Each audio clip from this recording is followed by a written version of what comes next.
গল্পটি আমি যে গ্রামে জন্মগ্রহণ করেছি সেই গ্রামেরই গল্প এবং এই গল্পের সময় আমি সেখানেই ছিলাম। আমি সেখানে যা দেখেছি আমি সেভাবেই আপনাদের সঙ্গে গল্পটি শেয়ার করব। দর্শক, আমি যে গ্রামে জন্মগ্রহণ করি সেই গ্রামটার নাম হচ্ছে অসিনপুর। আমাদের এই গ্রামটা বিলের মধ্যে অবস্থিত এবং আমাদের গ্রামে 10-15 ঘর বসতি। গ্রামটা ঘন জঙ্গলে ভরা, আর গ্রাম থেকে একটু দূরে আছে নদী, তার নদীর পরে আছে বিশাল সাগর, আর মাঝে মাঝে আছে পাহাড়। তো এই হোসেনপুর গ্রামে শেষ মাথায় একটি বসতি ছিল। সেই বসতির একটি মেয়ে ছিল, মেয়েটির নাম ছিল শ্রাবন্তী। শ্রাবন্তী খুবই দর্শনধারী, সুন্দরী, গুণবতী, রূপবতী, অতুলনীয় একটা মেয়ে ছিল।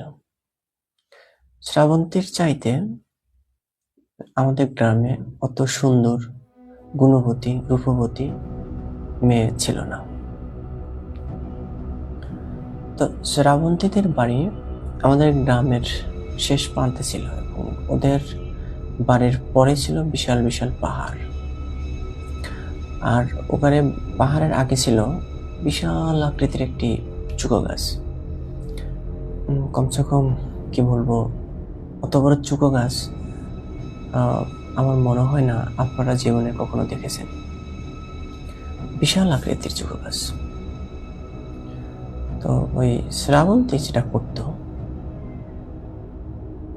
ওই সন্ধ্যাবেলায় পাহাড়ের কোল ঘেঁষে, ওই চুকো গাছটা অবস্থিত তো, আর ওদের বাড়িও পাহাড়ের কোল ঘেঁষে ছিল। তো ওই সন্ধ্যা অথবা দুপুর সময় অথবা সকালবেলা গাছের নিচে সে একা বসে থাকতো। আমরা দেখতাম, কিন্তু গ্রামের লোকজন এটাকে স্বাভাবিক মনে করতো যে চুকো গাছের নিচে সে বসে থাকে। এটা নিয়ে আমরা কেউ তেমন কোনো কথা বলিনি, বা গ্রামের লোকজনও এটা নিয়ে ভালো মন্দ কোনো কথা বলেনি। তো ওদের বাড়িতে ওই শান্তিপুর গ্রাম থেকে কয়েকজন লোক আসে ওই মিস্ত্রির কাজ করার জন্য। তো এর মধ্যে একটা ছেলে আসে, সেটা বেশ ভালোই গ্রামে কিছুদিন থাকে এবং থাকার সুবাদে গ্রামের সবার সঙ্গে তার একটা হৃদ্যতা তৈরি হয়। খুব অমায়িক ব্যবহার ছিল। তো একটা পর্যায়ে গিয়ে আমাদের গ্রামের সবার সঙ্গে বসেই শ্রাবন্তীর বাবা শ্রাবন্তীর সঙ্গে ওই ছেলেটার বিয়ে দেন। তো ওই ছেলেটা ওই শ্রাবন্তীকে বিয়ে করে ওই শান্তিপুর গ্রামে নিয়ে চলে যায়। প্রথমত ভালোই ছিল, তেমন কোনো অসুবিধা ছিল না। কিছুদিন যাওয়ার পরে ওই ছেলেটা লক্ষ্য করে যে তার বউ মানে শ্রাবন্তী কেমন যেন মন মরা হয়ে থাকে, ঠিক মতো খাওয়া দাওয়া করে না, একা একা বসে থাকে, কারোর সঙ্গে কথাও বলে না। তো ছেলেটা একদিন ওকে বলে যে তুমি খাওয়া দাওয়া করো না কেন? তো তেমন কোনো সাড়া শব্দ পায় না। এবং ওই শান্তিপুর গ্রামে তার শ্বশুর শাশুড়ি তারাও বিষয়টা ফলো করে। তারা বিষয়টা বললে তেমন হয় না। তো ওই শ্রাবন্তীর শ্বশুর শাশুড়ি শ্রাবন্তী এরকম ভাব দেখতে দেখতে একটু পর্যায়ে ওই গ্রামেরই এক হুজুরের কাছে যায়। হুজুরের কাছে নিয়ে গেলে ওই কিছু জার ফোক দিয়ে দেয় এবং হুজুর বলে যেটা ঠিক হয়ে যাবে। কিন্তু যখন হুজুর জার ফোক দিয়ে দেয়, তখনই আসলে মূল বাধা বিপত্তি শুরু হয়। ঝাড়ফুঁক দেওয়ার পর একদিন শ্রাবন্তীর স্বামী রাতে শুয়ে আছে স্বামী স্ত্রী একসঙ্গে। তো দেখে ঘরের মধ্যে আলো জ্বলতেছে। তো আমাদের অসিনপুর গ্রাম আর শান্তিপুর গ্রাম এগুলো পাহাড় বেষ্টনী বিলের মধ্যে হওয়ার কারণে এসব জায়গায় তো বাতির আলো জ্বলে, কিন্তু ঘরের মধ্যে হঠাৎ অন্যরকম আলো। এটা শ্রাবন্তের স্বামী দেখার পর শ্রাবন্তের স্বামী আস্তে আস্তে ঘুম থেকে উঠছে। ওঠার পর দেখে ঘরের মধ্যে অদ্ভুত ভয়াবহ আকৃতির একটা মহিলা বসে আছে, লম্বা লম্বা চুল আর বিশাল বিশাল দাঁত, ভয়ঙ্কর জিহ্বা। তো সেই মহিলার সঙ্গে বসে শ্রাবন্তী কথা বলতেছে। এইটা শ্রাবন্তীর স্বামী দেখার পর চিৎকার করে এবং বাড়ির অন্যান্য সদস্য দ্রুত তার কাছে চলে আসে। এসে দেখে যে শ্রাবন্তীর স্বামী জ্ঞান হারিয়ে ফেলছে। শ্রাবন্তীর স্বামী জ্ঞান হারানোর পর শ্রাবন্তীর যে শ্বশুরবাড়ির লোকজন অন্যান্য প্রতিবেশীদেরকে ডাকে। তখন তারাও আসে। আসার পর কিছু সময় পর শ্রাবন্তীর স্বামীর জ্ঞান ফেরলে তখন এই ঘটনাটা শ্রাবন্তীর স্বামী তাদের সঙ্গে বলে যে এই ঘটনা ঘটেছে। যাই হোক, সেই রাতটা কোনোরকম ভাবে পার করে।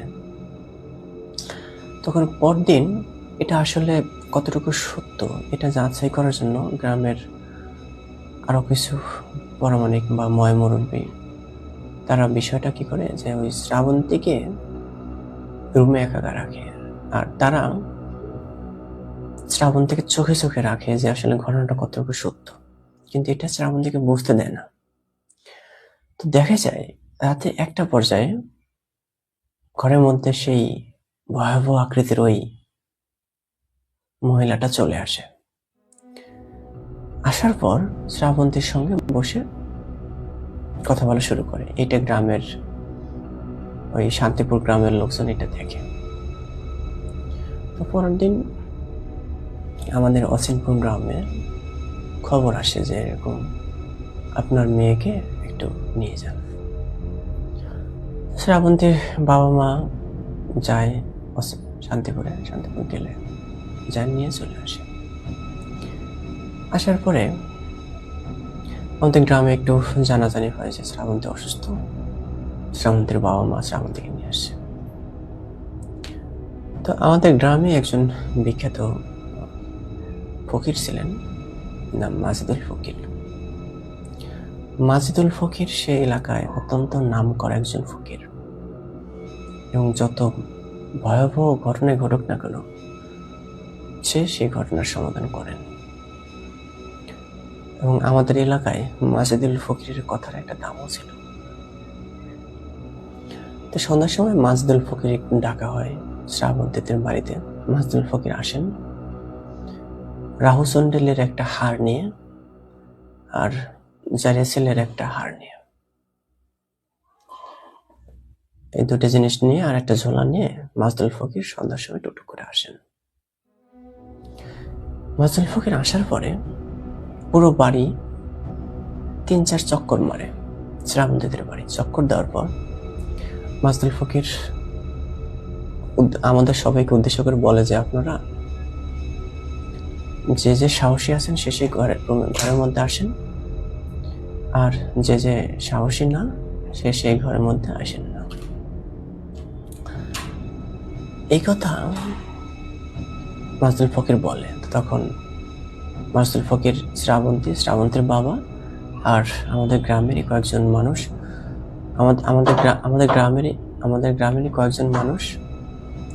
আমাদের গ্রামেরই কয়েকজন মানুষ ঘরের মধ্যে থাকে। তো প্রথমত মাজিদুল ফকির রাহু চন্ডলের হার আর জারেসলের হার এই দুটো সে মাটিতে রাখে, তার সামনে শ্রাবন্তীকে বসায় এবং কিছু আগরবাতি ধূপ সে জ্বালিয়ে দেয়। জ্বালিয়ে দেওয়ার পর অনেকক্ষণ মাজিদুল ফকির কি যেন বলে, আর শ্রাবন্তী অদ্ভুতপূর্ব আচরণ করতে থাকে। এটা দেখে আমরা তো ভয়ে থরথর করে কাঁপা এই অবস্থা আমাদের। তো একটা পর্যায়ে গিয়ে মাজদুল ফকির বলে যে আপনারা ঘরের দরজা জানালা সব বন্ধ করে দিন, এখনই উপস্থিত হবে।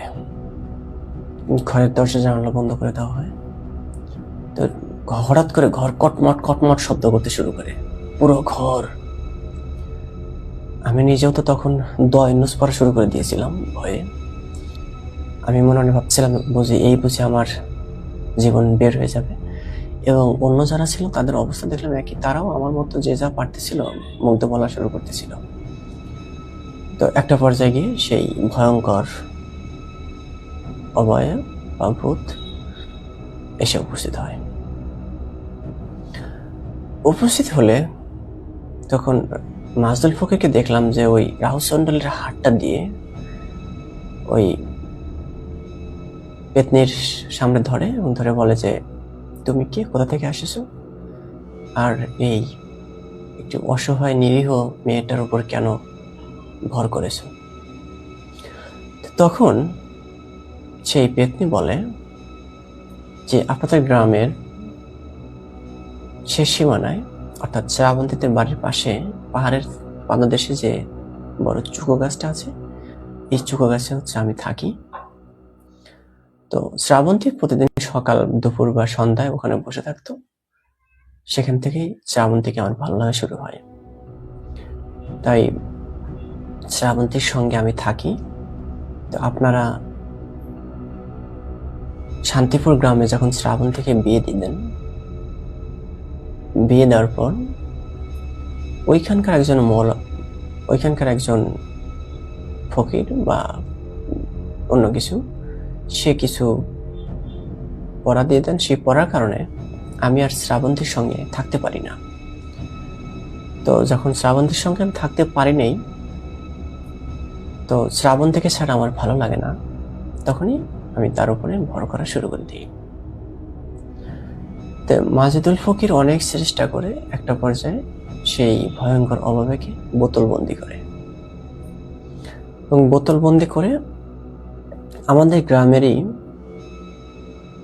থেকে একটু দূরে একটা ভূতের পাহাড় আছে, বিশাল ভূতের পাহাড়। সেই পাহাড়ের পাদদেশে সেই বোতলটা গাড়িয়ে থুয়ে আসলে আর মাজদুল ফকির কিছু ঝাড়ফুঁক দেন আর বলেন যে যেদিন আমাবাস্যা আসবে সেদিন যদি কখনো শ্রাবন্তী ওই চুকো গাছের নিচে যায় বা তেঁতুল গাছের নিচে যায়, তাহলে তাকে আর ফেরানো যাবে না। হঠাৎ একদিন, অনেক বছর চলে যায়, শ্রাবন্তীও বয়সে একটু ম্যাচিউর হতে থাকে। হঠাৎ একদিন অমাবস্যা চলে আসে, বিরাট অন্ধকার, আর হালকা বৃষ্টি হচ্ছে এবং ঝড় বাতাসও হচ্ছে। তো আমাদের গ্রামে তো বসতি কম, যে যার মতো ঘরে দরজা দিয়ে শুয়ে আছে, বাল্লা করতেছে। তো হঠাৎ আমাদের গ্রামের শেষ প্রান্ত থেকে চিৎকারের আওয়াজ ভেসে আসলো।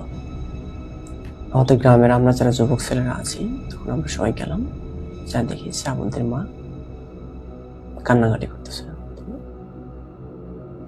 কি হয়েছে বলছে শ্রাবন্তী নেই। সেই অমাবস্যা রাত আমরা লণ্ঠন হাতে নিয়ে পুরো গ্রাম তন্ন করে খুঁজলাম, কিন্তু কোথাও আর শ্রাবন্তীকে পেলাম না। পরের দিন সকালবেলা আমরা দেখলাম তেঁতুল গাছের নিচে শ্রাবন্তীর নিথর দেহ। দর্শক, আমার এই গল্পটা আপনার কাছে কেমন লাগলো? যদি ভালো লেগে থাকে একটি মন্তব্য করুন।